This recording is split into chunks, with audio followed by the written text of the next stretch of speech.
the Double RT Boxing Show, the Ready Talk Boxing Show. I'm your host, Mr. A.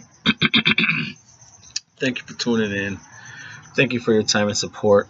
If you want to reach me on Twitter, the new account is Double RTB Show, RRTB Show. We could talk boxing. Now, this breakdown and prediction, volume 12, is a full card. I'll be straight honest, it's a shit card. I do breakdown predictions on cards, and I usually grade cards according to matchups and what I think that this whole card is pretty much I don't know if you want to say A side should win them all, because on two of the fights I think the A side are the challengers, even though I can say for a shit card all four fights are title fights, so it's got to be good for something, right? We got Daniel Dubois taking on Tom Little for the vacant BBFC English heavyweight title. You got Anthony Yarde, the WBO European and Intercontinental light heavyweight champion, taking on Darius Sek. You got the WBC International super lightweight champion Paul Kamanga taking on O'Harry Davies. And then you have the WBC silver middleweight champion Roberto Garcia defending his belt against Martin Murray. I should say Paul Kamanga is defending his WBC International super lightweight title against O'Harry Davies. So like I said, you got four title defense. You got four title fights. But just the matchups themselves are just they're heavy A-sided favorite. It's not a 50-50 fight in here. I say all the fights are probably like 90-10, 80-20. To me, the closest matchup is Martin Murray and Roberto Garcia. Daniel Dubois, Tom Little, I give the dude credit. Before he fought Daniel Dubois, he fought Philip Hrovic. That's an up-and-coming heavyweight. Croatian, dropping bombs. No one's trying to fight him right now. He's like in the same boat Joy Joyce is. That's who Joy Joyce should fight. Even though Joy Joyce beat him in the WBSS, I don't know if Hrbovic's going to try to get that revenge. I don't think he wants any Joy Joyce. There's a lot of people. But Tom Little, he's going to come to fight. He's going to come, put his hands, throw some combinations. But he throws punches. He comes to fight, but he drops his left hand pretty low. He should get caught with a right by Dubois, get knocked out. So I'm picking Dubois in that one. And then you got Anthony Yarde taking on Darius Sek. I actually want to see this fight. Even though it's a shit fight, Anthony Yarde should knock him out. I want to see this fight because Sek, he throws a lot of punches. And I want to see, hopefully he handles the presence of Anthony Yarde and doesn't fold up, doesn't cave in by his presence, and he attempts to fight Anthony Yarde like he fights in his opponent's face, going at him, throwing punches. Now he just flicks his right hand and he like boomerangs a left hook. Now he either boomerangs it to the gut or he boomerangs it to the head. So I want to see if he fights with that same aggression, and how does Anthony Yarde handle someone who's smugging him, mugging him, throwing all types of aggression. Even though like that, he's throwing the punch. His when he's throwing that jab out, he's not really bringing it back. He's just like so he's open to that left hook to the body by Yarde. When he boomerangs his left hook, he could be offensively countered with a right hook to the face or anything. So he should get knocked out as well. But I'm interested to see how Anthony Yarde handles that pressure. If Sec isn't mentally defeated by the presence of Yarde. So those two fights automatically are just super like 90-10 favored in the A side of Dubois and Yarde. And then you got the WBC International Super Lightweight Champion, Paul Kamanga, who's replacing Josh Leather to fight O'Hara Davies. Now, I was pretty excited about Leather and Davies, because Davies been taking on some shit, like, because I don't like when fighters just start taking on shit opponents. I get it, you want to come back and rebuild yourself, but after his loss to Josh Taylor, it's like he just went back into just straight novice fighting. And I was interested to see what Josh Leather would bring. He's talking that smack, talking that shite.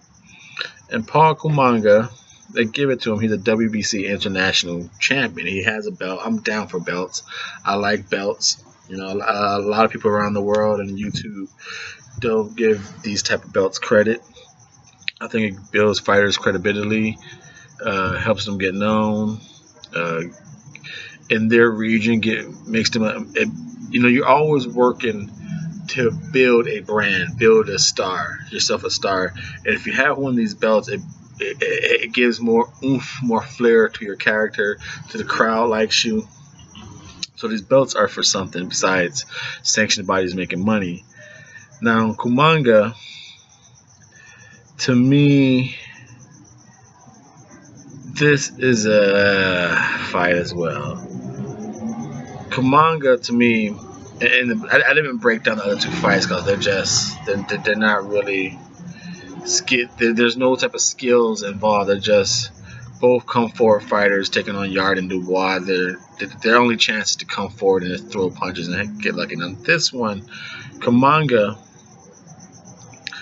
to me, he has better ring generalship than Davies. I think he used the ring better. His legs are better. Well, Davies, he crouches down. And he's gonna follow. He's gonna follow him around. He's gonna follow him around and whip his little backhanded, semi-backhand jab out there. And Kamanga is gonna be all around that ring. I don't know if O'Hara is gonna be able to actually get a clean shot. I think he's gonna actually have to walk him down with a high guard to get to him. Defensively,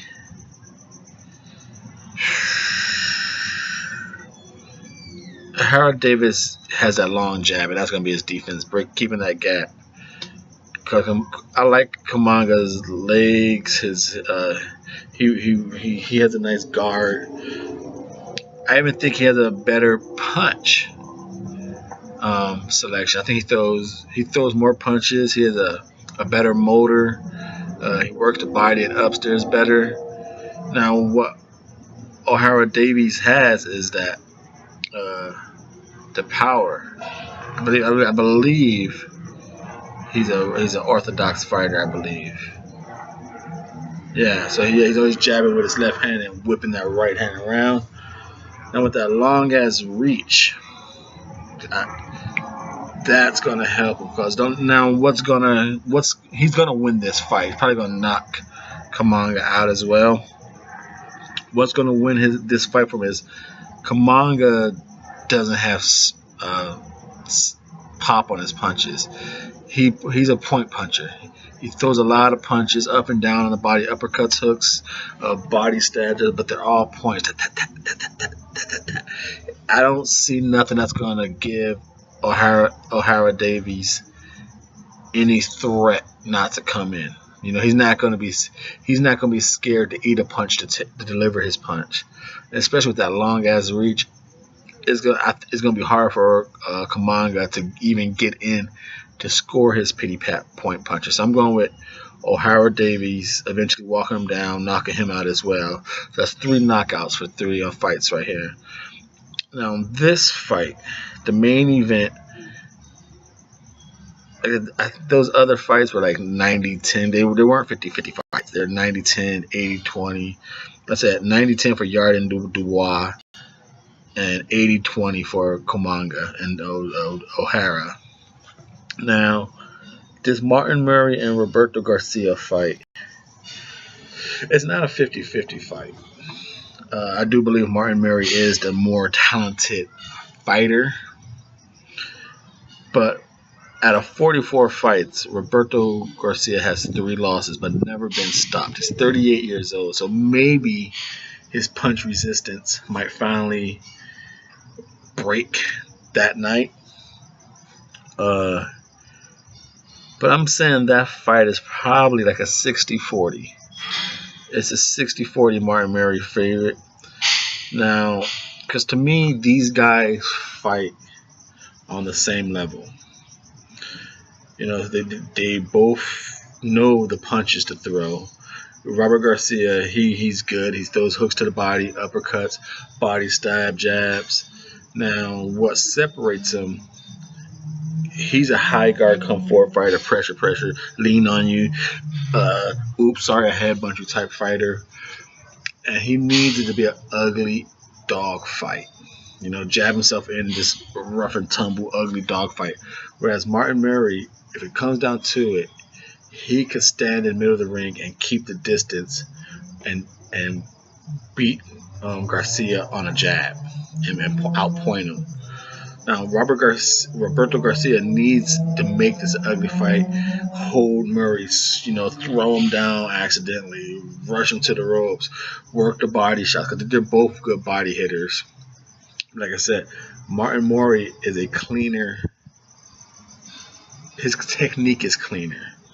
You know, so, and then when it comes to just keeping the gap fighting, Martin Murray wins that. And that's where he gets the edge. But I want to put both these guys like in the same bracket of fighters, B, C+. I think they're very similar. It just, like I said, cleaner technique goes to Martin Murray, and I think that's what's going to win him the fight. I'm going with a unanimous decision on Martin Murray and becoming the new WBC silver middleweight champion. Keeping him alive in the picture, keeping him relevant in the middleweight division. So get a shot with Charlo, Triple G, Jacob, some name. Just keep him alive in the middleweight division. This is a Double RT Boxing Show.